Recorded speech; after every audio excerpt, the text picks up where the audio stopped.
ጧት ብልቴ ይቆማል ግን ሽንቴን ሲወጥረኝ ብቻ ነው የሚቆመው። ሽንቴ ካልወጠረኝ የብልት መቆም የለኝም። ስለዚህ የብልት አለመቆም ችግር አለብኝ ብላችሁ የምትናገሩ ሰዎች አላችሁ። ሽንት ከረጢት ውስጥ ሽንት ሲጠራቀም ነርቮቹ ላይ ትንሽ ጫን ስለሚል ብልት ሊያቆም ይችላል። ግን ቆመ ማለት በሽንትም ሆነ በሌላ ነገር ደም ስራችሁ ንጹህ ነው ማለት ነው። ነርቫችሁ በትክክል እየሰራ ነው። እዛ አካባቢ ያሉ የጡንቻ ምናምን ችግሮች የሉም ማለት ነው። አንድ ወንድ 8 ሰዓትና ከዛ በላይ ሲተኛ የሚያገኘው ጥርት ያለች ያልተቆራረጠች እንቅልፍ ጧት ብልቱ እንዲቆም ያደርገዋል ማለት ነው። ሁለተኛ ደግሞ ቴስቶስትሮን ሆርሞንህ ኖርማል ነው ወይ የሚባለው ነገር ጧት ብልት እንዲቆም ያደርገዋል ማለት ነው። ሶስተኛ ደግሞ ደም ስር፣ ነርቭ፣ እዛ አካባቢ ያሉ ጡንቻዎች ኖርማል ናቸው ወይ የሚለው ነገር ብልት እንዲቆም ያደርጋል ማለት ነው። ስለዚህ እነዚህ ነገሮች ኖርማል ከሆኑ ሽንት ወጠረ አልወጠረ ብልት ይቆማል ማለት ነው። ግን ነርቮቹ ላይ ችግር ካለ፣ ደም ስር ላይ ችግር ካለ ለምን ሽንት እስከመጨረሻ አይወጥርህም? ብልት አይቆምም። ስለዚህ ጧት አይቆምም የምንል ከሆነ ደማችሁን እንመረምራለን። ከዛ በኋላ ያለውን ችግር እንቀርፈዋለን። በግንኙነት ጊዜ ብልት አለመቆም ችግር እያስቸግራችሁ ከሆነ ወይ ቶሎ መጨረስ አለባችሁ ወይም ስለ ንቦላዊ የሆኑ ችግሮች ሊኖርባችሁ ይችላል ማለት ነው። እሱን እንደ ሁኔታው አድርገን የምናስተካክለው ነገር ይሆናል። ማንኛውም ስንፈተ ወሲብ መታከም ከፈለጋችሁ ባዮ ላይ ያስቀመጥኩትን ስልክ ቁጥር ደውላችሁ ቀጠሮ ማስያዝ ትችላላችሁ። አለው ጠብቃችኋለሁ። ባይ ባይ። ሴቶች በጣም ሴንሲቲቭ የሆነውን ወሲባዊ ስሜታቸውን ከልክ በላይ የሚቀሳቅሱ የሰውነታቸውን ክፍሎች ነው ይዘን የመጣ ነው። እነዚህን ክፍሎች ማወቅ ከወሲብ በፊት የሚደረጉ ጨዋታዎች ላይ እነዚህ ቦታዎች ላይ ብቻ ትኩረት በማድረግ የሴቷን ስሜት ከመጠን በላይ ለመቀስቀስና ወሲባዊ ግንኙነት ላይም ሴቷ በከፍተኛ መጠን እንድትረካ ለማድረግ የሚረዱ በጣም ወሳኝ ነጥቦች ናቸው። እንደተለመደው ይህ ቪዲዮ ከመጀመሩ በፊት ላይክ ምልክቷን መንካትና ኮሜንት ላይ ከተመቻችሁ 1 ቁጥር ካልተመቻችሁ ደግሞ 2 ቁጥርን በመጻፍ ቻናሉ ላይ ያላችሁን አስተያየት በዚህ አጋጣሚ እንድትገልጹልን እንጠይቃለን። በቀጥታ ወደ ጉዳዩ ስንገባ ሴት ልጅ የሰውነቷ ክፍሎች በአጠቃላይ ባይሆንም የተወሰኑ የተመረጡ ወሲባዊ ቦታዎች አሏት። እነዚህም ቦታዎች በመነካካት ብቻ ለሴቷ በጣም ከፍተኛ መጠን ያለውን ደስታ መስጠት ስለምትችሉ በጥንቃቄ እንድትከታተሉ እንጠይቃለሁ።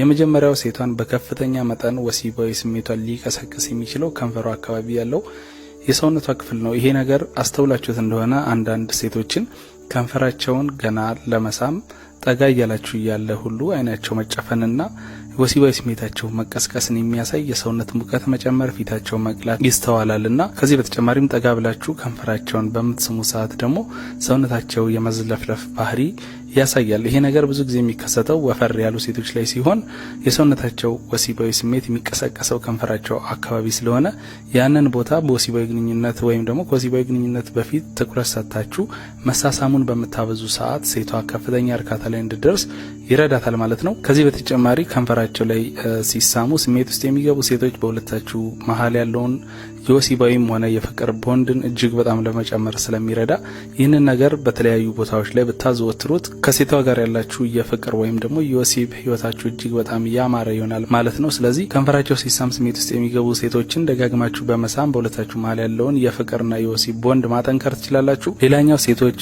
ወሲባዊ ስሜታቸውን እጅግ በጣም የሚቀሰቅሰው የሰውነታቸው ክፍል አንገታቸው ነው። ይህንንም እንደተለመደው አስተውላችሁ ከሆነ ሴቶችን ወሲባዊ ግንኙነት ላይ ወደ አንገታቸው አካባቢ አፍንጫችሁን በማስጠጋትና ከጆሮአቸው እስከ ትከሻቸው ድረስ ያለውን የሰውነታቸውን ክፍል በአፍንጫችሁ ከአንገታቸው እስከ ትከሻቸው ድረስ ያለውን የሰውነታቸውን ክፍል በጣም በዝግታ በምትስሙ ሰዓት አይናቸው መጨፈንና ሌላ ዓለም ውስጥ የመግባት ባህሪ ያሳያሉ። ይሄ ነገር እጅግ ወሲባዊ የሆነ ኢንቫይሮንመንት ላይ ሴቶቹ እንደደረሱ አመላካች ስለሆነ ይሄም በወሲባዊ ግንኙነት ጊዜ ብቻ ሳይሆን በኖርማሉም ፍቅር በምትለዋወጡበት ሰዓት የሴት ልጅ ከጆሮዋ እስከ ትከሻዋ ድረስ በጣም በዝግታ ቀስ እያላችሁ በአፍንጫችሁ እየወረዳችሁና ወደ አንገታቸው ትንሽ ጠጋ ብሎ ደግሞ በዝግታ በመሳም የሴቷን ከፍተኛ የሆነ ወሲባዊ ስሜቷን መቀስቀስ ይቻላል። ሌላኛውና ብዙዎቻችሁ ትረዱታላችሁ ብዬ ማስበው የሴቷን የጡት ጫፍ ነው። ይሄ በጣም ሴንሲቲቭ የሆነ የሴቶች የሰውነት ክፍል ነው።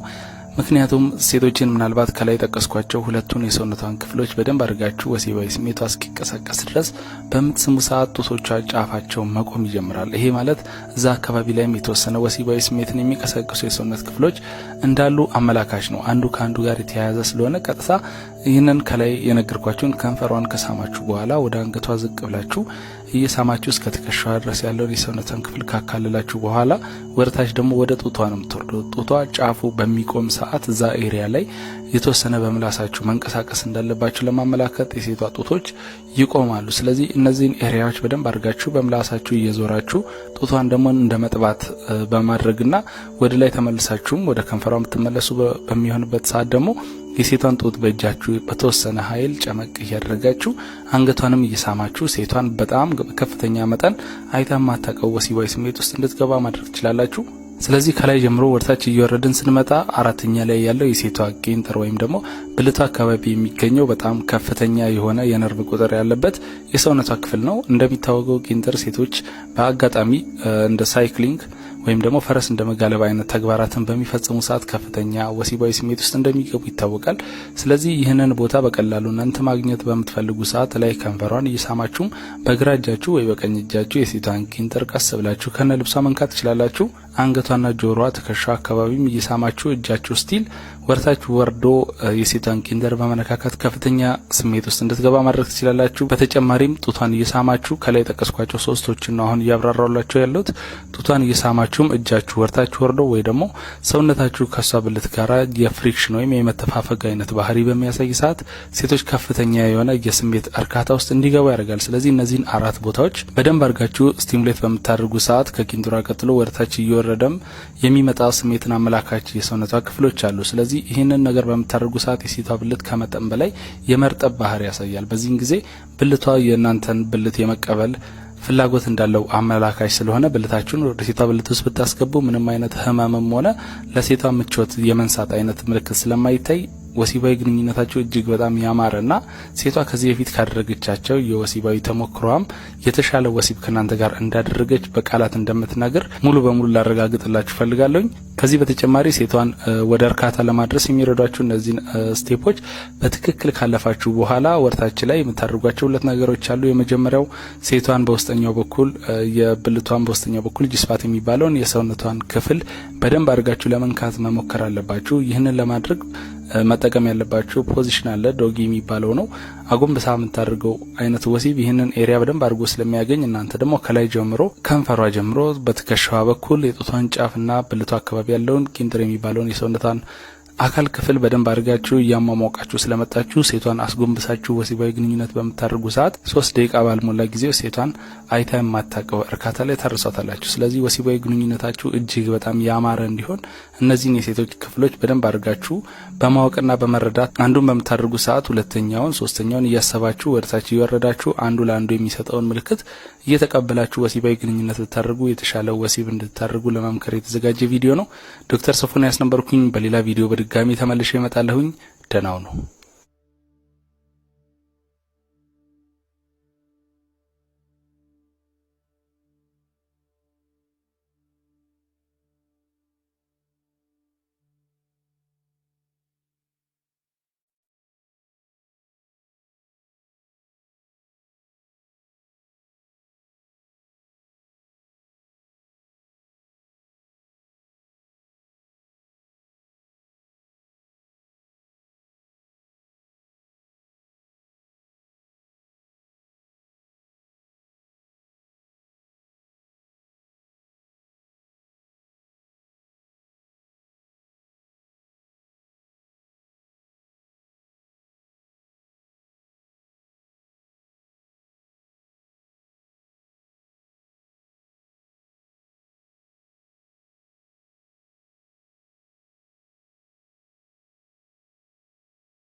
እንገባለን። ብዙ ጊዜ በወሲባዊ ግንኙነት ሴት ልጅን ለመርታት የተለያዩ ቪዲዮዎችን ሰርቻለሁ፣ የታወቀ ነው። ነገር ግን ወንዶቹ ይበልጥ ሴቶቹን ተጣብቀው ወሲባዊ ግንኙነትን ከሌላ ሴት ጋር ከማድረግ ይልቅ ሚስታቸው ላይ ብቻ ትኩረት በማድረግ ወሲባዊ ግንኙነትን ከሷ ጋር ብቻ በማጣጣም የተሻለ ቤተሰብን እንዲገነቡ ግን የተሰሩ ብዙ መረጃዎች ስለሌሉ ምናልባት እሱን ክፍተት ለመድፈን ተብሎ የተሰራ ቪዲዮ ነው። እንደሚታወቀው ወንዶች ነገሮችን ሁሉ በአይናቸው ያዩትን ነገር ሁሉ እንደሚወዱ ይታወቃል። ስፔሻሊ የሴት ልጅ ሰውነትን በሚያዩ ሰዓት ከምንም ነገር በላይ እንደሚማረኩ ኔቸርን አይተው ከሚያገኙት በላይ ደስታን የሴት ልጅ መቀመጫ እንደዚሁም ጡቶቿን በማየት በጣም እንደሚደሰት ይታወቃል። ስለዚህ አንቺ በወሲባዊ ግንኙነት ጊዜ ማድረግ ያለብሽ የመጀመሪያው ነገር መብራት አብርቶ ወሲብ መፈጸም ነው። ይሄ ነገር በጣም ቀላል ነገር ሊመስላችሁ ይችላል። ነገር ግን ወንዶች ይህንን ነገር በጣም በቁም ነገር ነው የሚያዩት። ምክንያቱም የሴት ልጅ ሰውነት በወንዶች ዘንድ የሚሰጠው ቦታ በጣም ከፍተኛ ቦታ ወሲባዊ ላይ ስፔሻሊ ከፍተኛ ቦታ ስላለው ወንዶች እነዛን ቦታ እያዩ ነው ወሲብ ማድረግ የሚፈልጉት። ነገር ግን ሴቶች በጨለማ ውስጥ ሆነው ወሲብ በሚያደርጉ ሰዓትና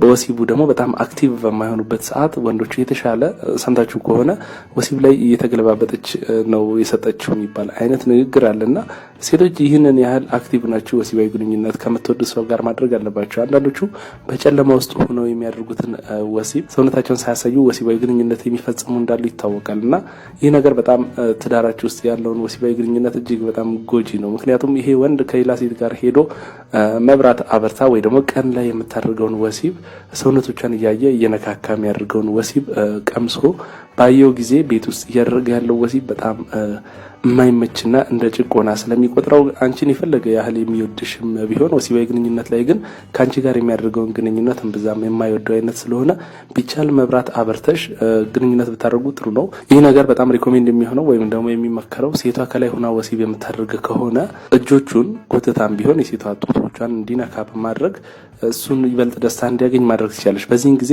አንቺ ጋር ያለው ቅርርቦሽም ይበልጥ እየጨመረ ስለሚመጣ መቼም ቢሆን የምታደርጉት ወሲባዊ ግንኙነት በጣም ተወዳጅና ተናፋቂ እንዲሆን ይረዳቸዋል። ሌላኛው ሰውነትሽን መነካካት አለብሽ። ይሄ ነገር አልተለመደም ብላችሁ ሊሆን ይችላል።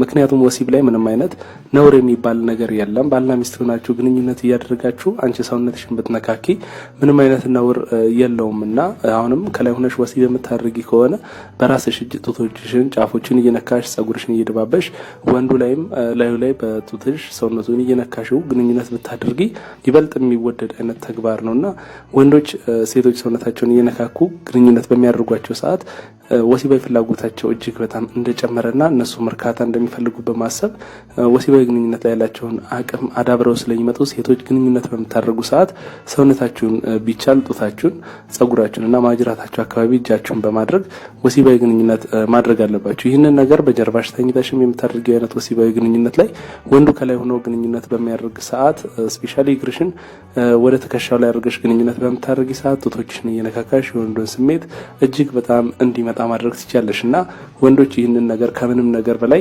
የሚወዱትና በወሲባዊ ግንኙነታቸው ጊዜ የማይረሱት አይነት ገጠመኝ እንዲኖራቸው ይረዳቸዋል። ሌላኛውና በጣም ወሳኙ ነጥብ ድምጽሽን መጠቀም አለብሽ። ይሄ ነገር በተደጋጋሚ በተለያዩ ቪዲዮዎች ነግሬያለሁኝ።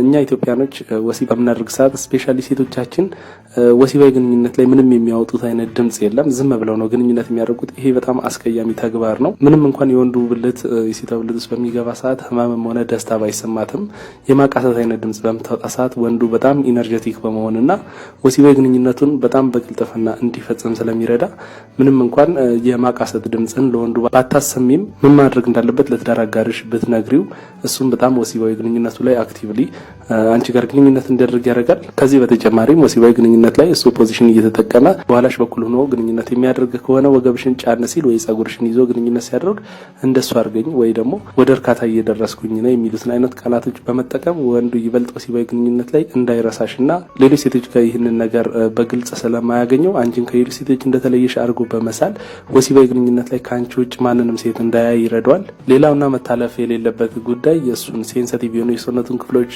በደንብ አድርገሽ ማጥናት አለብሽ። አብዛኞቹ ወንዶች ሴት ልጅ በግንኙነት ሰዓት ወንዱ ላይ ሆና ግንኙነት በምታደርግ ሰዓት ወንዱን ደረቱ ላይ በአፍንጫዋ እየነካች እየሳመችው ቀስ ብላ ጡቶቹ አካባቢ ላይ የጡቱን ጫፍ ዳሩን እየሳመችና በምላሷ እየነካች አንገቱን እየሳመች ግንኙነት ካደረገችው ያ ወንድ የትም ሴት ጋር የመሄድ ፍላጎትና ሀሳብም ስለማይኖረው ይህን በትዳር ውስጥ ብትሞክሩት ከምንም ነገር በላይ ስኬታማ ትሆኑበታላችሁ ብዬ አስባለሁ። ምክንያቱም ወንዶች በባህሪያቸው ደረታቸው አካባቢ ያለውን ጸጉር በሴት ልጅ እጅ ሲነካና ስፔሻሊ ደግሞ ሴቷ በከንፈሯ እየሳመች አንገቱ አካባቢም እየሳመችና ጫፉን እየመጠጠችለትም ቢሆን ግንኙነት ብታደርገው ወንዱ ሊቆጣጠረው የማይችለው በሚወደው ደስታ ውስጥ ስለሚገባ ከአንቺ ውጭ ሴት ያለ እስካይመስለው ድረስ ግንኙነቱን እጅግ በጣም እንዲወደው ማድረግ ትችላለሽ። ሌላኛውና በጣም ወሳኙ ነጥብ በጣም በዝግታ መሆን አለበት። ወሲባዊ ግንኙነት ላይ ፍጥነትን መጠቀም ብዙ አይነት ችግሮች እንዲፈጠሩ ያደርጋል። በሴቶች ላይ የሚፈጠረው ችግር ለምሳሌ ወንዶች ፈጥነው ወደ ወሲባዊ ግንኙነት በሚገቡ ሰዓት የሴቷ ልጅ ብልት ማድረግ ስለሚከሰት ግንኙነቱ ላይ ህመም እንዲከሰት ያደርጋል። ሴቶችም ደግሞ በፍጥነት የወንዱን ብልት ወደ ብልታቸው በማስገባትና ፍጥነት ያለው ወሲባዊ ግንኙነት በሚያደርጉ ሰዓት የወንዱ ብልት ሊታጠፍና ለሚቀጥለው ወሲባዊ ግንኙነት ላይ ብልቱ አልነሳም ሊል የሚችልበት አይነት ኮንዲሽን ሊፈጠር ስለሚችል ሴቶች ቢቻላችሁ በጣም በዝግታ ረጅም ጊዜ ወስዳችሁ ከወንዱ ጋር የምታደርጉት ወሲብ ላይ እያንዳንዷን ሰከንድ እያጣጣማችሁ ለትዳር አጋራችሁ ከዚህ በፊት አይቶ የማያውቀውን አይነት ደስታ የምትፈጥሩባቸው መንገዶች እያሰባችሁ ግንኙነት ብታደርጉ በጣም በትዳራችሁ መሀል ከፍተኛ ደስታ እንዲፈጠር ማድረግ ትችላላችሁ። ሌላኛው መዘንጋት የሌለበት ፎርፕሌይ ነው። ይሄ ፎርፕሌይ በጣም እያንዳንዱ ቪዲዮ ላይ ማለት ይቻላል በጣም አንስቼው ማልፎ ነገር ነው። ፎርፕሌይ ማለት ያው እንደሚታወቀው ከጠዋት ጀምሮ ወሲባዊ ግንኙነትን የሚቀሰቅሱ ተግባራትን እስከ ግንኙነቱ ሰዓት ድረስ እየፈጸሙ መሄድ ነው። ስፔሻሊ ግንኙነቱ የምታደርጉበት አልጋ ላይ በምትወጡበት ወይ ደግሞ ሶፋ ላይም ግንኙነት የምታደርጉ ከሆነ እዛ ቦታ ላይ ስትደርሱ የምታደርጉት መሳሳም ከወሲባዊ ግንኙነት ውጭ የወንዱ ብልት የሴቷ ብልት ውስጥ ከመግባቱ ውጭ ያሉትን ነገሮች እንዳለ እንደ ፎርፕሌይ እንቆጥራቸዋለን። ይሄ ነገር በጣም ዘርፈ ብዙ የሆኑ ጥቅሞች አሉ። የመጀመሪያውና ዋነኛው ጥቅም በወሲብ ጊዜ የሚከሰተውን ህመም ለመቀነስ የሚረዳ ሀሳብ ነው። ስለዚህ በትዳር ውስጥ ወንዶችም ይህንን ነገር በጣም ጥንቃቄ ወስዳችሁ ወደ ወሲባዊ ግንኙነት ጉብ ከማለታችሁ በፊት ሴቷን በደንብ አድርጋችሁ ማርጠብ እንዳለባችሁ እንዳትረሱ። እንዳጠቃላይ ለሁል ጊዜ የሚሆናችሁን ምክር ስመክራችሁ በወሲባዊ ግንኙነት ጊዜ በትዳር ውስጥ እስከሆነ ድረስ ሴቷ ለወንዱ የምትሳሰተው ምንም ነገር ሊኖራት አይገባም። ወንዱ ሁኝልኝ እስካላት ድረስ የሚፈልገውን ነገር ሁሉ መስጠት አለባት። ወንዱም ደግሞ በወሲባዊ ግንኙነት ጊዜ ሴቷ የምትፈልገውን ነገር እንዳለ ማቅረብ አለበት። ስለዚህ ያለምንም መተፋፈርና ያለምንም መከልከል ወሲባዊ ግንኙነቱን እያጣጣማችሁ ሁለታችሁ ብቻ ደስታን የምታገኙበትን ኢንቫይሮንመንት መፍጠር እንዳለባችሁ ላሳስባችሁ ወዳለሁኝ። ዶክተር ሶፎንያስ ነበርኩ። በሌላ ቪዲዮ በድጋሚ ተመልሼ እመጣለሁኝ። ደህናው ነው። ከ1970ዎቹ በፊት እድሜያቸው ከ40 በታች በሆኑ ወንዶች ዘንድ ስንፈተ ወሲብ ብዙም የተለመደ ችግር አልነበረም። ከኢንተርኔት መምጣት በፊት ማለት ነው። ኢንተርኔት ከመጣ በኋላ ግን ፖርኖግራፊ ኢንተርኔቱ ስላጥለቀለቀው ፖርኖግራፊን እያዩ ግለ ወሲብ ማድረግ ወይም ራስን በራስ ማርካት በወንዶቹ በተለይ ስንፈተ ወሲብ እድሜያቸው ያንግ ሆኖ ማለትም ከ30 በታች እድሜ ባለው ክልል ስንፈተ ወሲብ እንዲፈጠር እያደረገ ነው ማለት ነው። ስለዚህ በጣም በርካታ ወንዶች በአሁኑ ሰዓት እድሜያቸው ከ40 እና ከ30 በታች የሆኑ የስንፈተ ወሲብ ተጠቂ እየሆኑ ነው ማለት ነው። ስለዚህ ስንፈተ ወሲብ ደግሞ የብዙ ትዳሮችን የሚያናጋ ችግር እንደሆነ ይታወቃል ማለት ነው። እንደዚሁ ደግሞ ፖርኖግራፊ እያዩ ግለ ወሲብ መፈጸም ለወንዶችም ለሴቶችም ስንፈተ ወሲብ ያስከትላል። ይህንን በርካታ ጥናቶች አሳይተዋል ማለት ነው። ጠያቂያችን ዛሬ የጠየቀው ምንድነው? እባክህ ዶክተር እንዴት ነው ራስን በራስ ማርካትን ማቆም የሚቻለው የሚል ጥያቄ ነው የጠየቀው። ይሄ በጣም ብዙ ወጣት ወንዶች የሚጠይቁኝ ጥያቄ ነው። በቴሌግራምም በአካልም የሚጠይቁኝ ጥያቄ ነው ማለት ነው። ስለዚህ ዛሬ 5 ቲፖችን ወይም ደግሞ የሚረዱ ነገሮችን እነግራችኋለሁ ማለት ነው። አንደኛው ትሪገሩን ማስወገድ ነው። የሚቀሰቅሱ ነገሮችን ማስወገድ። በጣም የተለመደው ቀስቃሽ ነገር አንደኛው ፖርኖግራፊ ነው። ሁለተኛው ደግሞ መጠጥ ነው። መጠጥ ከጠጡ በኋላ አንዳንድ ሰዎች ይሄን ነገር ካላደረጉ እንቅልፍ አይወስዳቸውም ማለት ነው። ሶስተኛው ጫት መቃም ነው። ጫት መቃምም እንደዚህ የሚቀሰቅስባቸው አሉ። ሌሎች ነገሮች የሚቀሰቅሱባቸው ሰዎች አሉ። ይሄንን መለየትና ማስወገድ ነው አንደኛው ማለት ነው። ሁለተኛው ፖርኖግራፊ እያዩ ራሳቸው የሚያረኩ ሰዎች በጨነቃቸው ሰዓት እንደ መፍትሄ ስለሚጠቀሙት ነው። ስለዚህ ጭንቀትን ማኔጅ ማድረግ ወይም ደግሞ ኮፒንግ ሜካኒዝሞችን ማዳበር ያስፈልጋል ማለት ነው። ከነዚህ ኮፒንግ ሜካኒዝሞች ዋና ዋናዎቹ አንደኛው ስፖርት ነው። ሁለተኛው ሜዲቴሽን ሊሆን ይችላል። ሶስተኛው ሌሎች ስትረስን ማኔጅ የምናደርግባቸው ነገሮች ናቸው ማለት ነው። በሶስተኛ ደረጃ ሶሻል ኢንተራክሽን ወይም ደግሞ ከቤተሰብና ከጓደኛ ጋር መቀራረብ፣ አዲስ ሆቢም ካለ ሆቢም የድሮም ካለ ያንን ማዳበር ሶስተኛው አማራጭ ነው ማለት ነው። በአራተኛ ደረጃ ይህንን ችግር ለመፍታት ተጨባጭ ወደ ተግባር የሚቀየሩ ጎሎችን አስቀምጦ ያንን መስራት፣ ራስን ለማሻሻል መወሰን። በአምስተኛ ደረጃና በመጨረሻም አንዳንዴ ይሄንንም አድርገው ላይሻላቸው ስለሚችል ፕሮፌሽናል ሄልፕ ወይም ደግሞ የጤና ባለሙያ ማማከር፣ እርዳታ፣ እገዛ። ሰላም ብያለሁ። የተወደዳችሁና የተከበራችሁ የጆሲ ሚዲያ ቤተሰቦች እንደምን አላችሁ? ዛሬም እንግዲህ በአዲስ ቪዲዮ ተመልሼ መጥቻለሁ። እስከ ዝግጅት ፍጻሜ አብራችሁን ቆዩ ማለት ነው። ከዛ በፊት ግን በዩቲዩብ ቻናሌ አዲስ ቪዲዮ ተጭኗል። በተለይ ከማህፀን የሚወጣ ፈሳሽ ጤናማ ነው ወይ?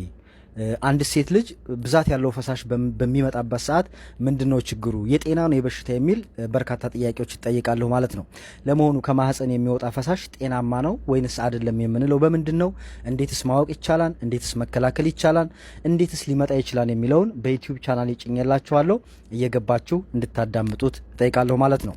በዚህ በቲክቶክ አካውንት ዛሬ ለእናንተ ግን ላጋራችሁ የመጣሁት የሴት ልጅ ስሜት የሚያጠፉ መጥፎ የወንድ ባህሪያት በሚል ነው። በተለይ አንዲት ሴት ልጅ ስሜት ላይ እንዳትሆን ወይንም ደግሞ ስሜቷ እንዳይነሳ የሚያደርጉ የወንድ ልጅ ስህተቶች ምንድናቸው የሚለውን ለእናንተ የማጋራችሁ ይሆናል። ትጠቀሙበታላችሁ። በደንብ አዳምጡት ማለት ነው። በተለይ ወንዶች አዳምጡት በደንብ፣ ሴቶችም ደግሞ ለጓደኞቻችሁ ሼር አድርጉላቸው ማለት ነው። እንግዲህ የሴት ልጅ ስሜት እንዳይነሳ ወይንም ደግሞ ሴት ልጅ በስሜት ደስተኛ እንዳትሆን ወይንም ደግሞ ስሜት ውስጥ እንዳትገባ ከሚያደርጉ የመጀመሪያውና ዋናው ነገር መጥፎ የአፍ ጠረን መኖር ነው። እንግዲህ አንድ ሰው ግንኙነት በሚያደርግበት ሰዓት ወይንም ደግሞ ግንኙነት ለማድረግ በሚነሳበት ሰዓት መሳሳም የማይቀር ጉዳይ ነው። በተለይ አፋቸው የሚሸት ወንዶች ወይንም ደግሞ መጥፎ የአፍ ጠረን ያላቸው፣ የአፋቸውን ንጽህና የማይጠብቁ፣ አፋቸው ላይ ፈንገስ የተፈጠረባቸው፣ በመጥፎ ምግብ በልተው ጥርሳቸውን በማይፍቁበት ጊዜ ከሰዓታት በኋላ ሽታ ያመጣል። እንደዚህ አይነት ችግር ያለባቸው ሰዎች አንዲት ሴት ልጅ ወደ ስሜት ማስገባት አይችልም። ምክንያቱም ሊስማት በሚጠጋ ሰዓት፣ በሚሸታት ሰዓት አይደለም ስሜት መነሳት፣ የተነሳው ስሜቷ ሁሉ ይጠፋል፣ 100% ይወርዳል። ጭራሽ ስሜቷ አይጠፋም ማለት ነው። ስለዚህ ወንዶች ይሄንን ጥንቃቄ ማድረግ አለብን። በተለይ የአፍ ንጽህናን በደንብ መጠበቅ መቻል አለበት። ወንድ ልጅ ሚስቱን በሚስምበት ጊዜ ጥሩ የአፍ መዓዛ፣ ጥሩ ጠረን ያስፈልጋል። ምክንያቱም ትንሽ ነገር ከሸተታት ልትስምህ ያስጠላን። አንተም ብትሆን መቼም አፏ ቢሸትህ ወደዛ ሴት መጠጋት አትፈልግም፣ መሳም አትፈልግም፣ ስሜትህ ሙሉ ይጠፋና ስለዚህ የመጀመሪያውና ዋነኛው መጥፎ የአፍ ጠረን መኖር ነው። ስለዚህ ይሄን ነገር ማስወገድ ነው። ሁለተኛው በተለይ መጠጥ የሚጠጡ ወንዶች፣ መጠጥ በብዛት የሚጠጡ ወንዶች፣ ሲጋራ የሚያጨሱ፣ የተለያየ ነገሮች የሚወስዱ ሴቶች፣ ወንዶች የአፋቸው ሽታ እጅግ በጣም ከባድ ነው። በተለይ የመጠጥ ሽታ ከሁሉም በላይ እጅግ መጥፎ ነው። ለምሳሌ መጠጥ ጠጥተህ መጥተህ ሚስትህን ልትስማት ብትጠጋ ምናልባችም ሊያስታውካት ሊያስመልሳት ይችላል። በጣም መጥፎ ነው የሚሸተው ሽታና እንኳን አይደለም እሷ ጋር ግንኙነት አድርገህ ስሜት ውስጥ እንድትገባ ይቅርና ጭራሽ ግንኙነት የሚባለውን እንድትጠላ ነው የሚያረጋትና መጥፎ የአፍ ጠረን ያመጣን ወይንም ደግሞ መጥፎ ሽታ ስለሚያመጣ መጠጥ አለመጠጣት ማለት ነው። ስለዚህ ይህንን ነገር ማቋረጥ ያስፈልጋል ማለት ነው። ሌላው የሴት ልጅ ስሜት የሚያጠፋ በተለይ ብዙዎቻችን ልብ የማንለው ነገር ለምሳሌ እየተሳሳማችሁ ወይንም ደግሞ ሌላ ነገር እያደረጋችሁ ኃይለኛ ስሜት ውስጥ ባላችሁበት ሰዓት ድንገት ቤት ውስጥ የሆነ ሽታ ሊፈጠር ይችላል፣ ወይ የሆነ ሽታ ሊመጣ ይችላል፣ ወይ የሽንት ቤት ሽታ ሊሆን ይችላል። የሆነ ሽታ በሚመጣበት ሰዓት ከዛ ጥልቅ ከሆነ ስሜት ወጥተህ ምንድን ነው የሚሸተው ብለህ መናገር የሴት ልጅ ስሜት 100% የሚያጠፋ ነው። አንደኛ ሴቶች በተፈጥሯቸው ራሳቸውን የመጠራጠር ባህሪ ያላቸው፣ ምን ሸቶት ነው ከኔ ነው ወይስ ምንድን ነው የሚል ቴንሽን እንድትሆንና ያነ በጣም ኃይለኛ ስሜት ውስጥ የነበረችው እንዲጠፋና ሀሳቧና አይምሯ ወደ ሌላ ቦታ እንዲሄድ ምን ሸቶት ነው ከኔ ነው ከሰውነቴ ነው ወይንስ ደግሞ ብልት አካባቢ መጥፎ ነገር ሸቶት ነው፣ በጣም ብዙ ነገር አይምሯቸው እንዳስብ ስለሚያደርግ እንደዚህ አይነት ስህተት መስራት የለብህም። መጥፎ ሽታ እንኳ ቢሸትህ በዛን ታይም መናገር የለብህም። ያንን በቃ የፍቅር ጨዋታን ከጨረስክ በኋላ ምንድነው ቤት ውስጥ መጥፎ ነገር አለ እንዴ የሆነ ሽታ ይሰማኛል ብለህ ብትናገር ለሷ ምንም አይመስላትም። ስለዚህ በተለይ ጥልቅ ስሜት ባለችበት ሰዓት ላይ እንደዚህ አይነት ንግግሮች መናገር የሴት ልጅ ስሜት ከሚያጠፉ ምክንያቶች ዋነኞቹ ናቸው ማለት ነው። ሌላው የማትወደውን ነገር መጠቀም፣ በተለይ የማትወደው ለምሳሌ አንዳንድ ሴቶች መብራት በርቶ ግንኙነት ወይንም ደግሞ ሴክስ መፈጸም አይፈልጓሉ። ግን በጣም ተጭናት አስገድዳት መብራት ካበራህባት በቃ ቴንሽን ስለምትሆን ምናልባች በቃ ያ ነገር እየተያየች ግንኙነት ማድረግ የማትፈልገው ነገር ስለሆነ አይምሯን ስለሚረብሻት ወደ ስሜት መግባት አትችልም ማለት ነው። ምናልባት ያንተን ስሜት ልትጠቀም ልትረካ ትችላለህ እንጂ እሷን ወደ ስሜት ማስገባት በፍጹም አትችልም ማለት ነው። ሌላው በመጨረሻ የምነግራችሁ ደግሞ ምንድነው የማይመቻትን ፖዚሽን መጠቀም። ለምሳሌ አንዳንድ ሴቶች ከላይ መሆን ይወዳሉ፣ አንዳንድ ሴቶች ደግሞ አጎንብሰው ግንኙነት ማድረግ ይወዳሉ፣ አንዳንድ ሴቶች ደግሞ ተኝተው፣ አንዳንድ ሴቶች ደግሞ በጎን በጣም ብዙ አይነት የእያንዳንዱ ሴት ፍላጎት የተለያየ። ለምሳሌ አጎንብሳ ግንኙነት ማድረግ የማትፈልግ ጓደኛህን በግድ ያን ነገር እንድታረግ ብትጠይቃት ምናልባት አንተን ላለማጣት ስትል ልታረገው ትችላለች። ግን ደስ ብሏት ስላልሆነ ምንም አይነት ስሜት አይኖራትም ማለት ነው። ምክንያቱም የፍርሃት ስሜት ነው። በቃ ያን ነገር አትፈልገውም፣ አልፈለገችውም። ስለዚህ አንተ ግን ያን ነገር ስለፈለግክ ብቻ ጫና አርገህባት ብታደርግ ምናልባት አንተን ስሜት ልትረካ ትችላለህ እንጂ እሷን እንኳን አይደለም ማርካት ወደ ስሜት እንኳን ትንሽ እንድትገባ አያረጋትም ማለት ነው። ስለዚህ እነዚህን ነገሮች ማስወገድ አለብህ ማለት ነው። ብዙ ናቸው። እዚህ ላይ ብዙ ገልጭ የማልጨርሳቸው ብዙ ነገሮች አሉ። ጫፍጫፉን ከነገርኳችሁ በደንብ ይገባችኋል ብዬ ስላሰብኩ ነው። የተወደዳችሁና የተከበራችሁ የጆሲ ሚዲያ ቤተሰቦች ይህንን ቪዲዮ ስትሰሙ በቅንነት ስሙት። በብልግና በመጥፎ ነገር ምናምን እንዳታዩት፣ የብዙዎቻችን ችግር ነውና በደንብ ብታዳምጡት እጅግ መልካም ነው ማለት ነው። ላይክ ማድረግ እንዳይረሳ። አሁንም በድጋሚ በዩቲዩብ ቻናል ቪዲዮ ተጭኗል። የተጫነውን ቪዲዮ ደግሞ ከማህፀን የሚወጣ ፈሳሽ ጤናማና ጤናማ ያልሆነ እንዴት ማወቅ ይቻላል፣ እንዴትስ መታከም ይቻላል፣ እንዴትስ መከላከል ይቻላል፣ በምንስ ምክንያት ሊከሰት ይችላል የሚለውን ሰፋ አድርጌ ሰርችላችኋለሁ። እየገባችሁ አዳምጡት ማለት ነው። እንግዲህ ለዛሬ ይሄ ነበረ። ነገ በሌላ መረጃ ተመልሰን እስከምንገናኝ በያላችሁበት ሰላማችሁ ብዛ ምላችሁ። እኔም ጆሲ ነኝ ከጆሲ ሚዲያ። መልካም ምሽት። በደንብ አዳምጠኝ። የመጀመሪያ ምርጫዋ አይደለህም፣ ነገር ግን የምትፈልገው አይነት ወንድ እስክታገኝ ድረስ አንተን የፍቅር አጋር አድርጋለች።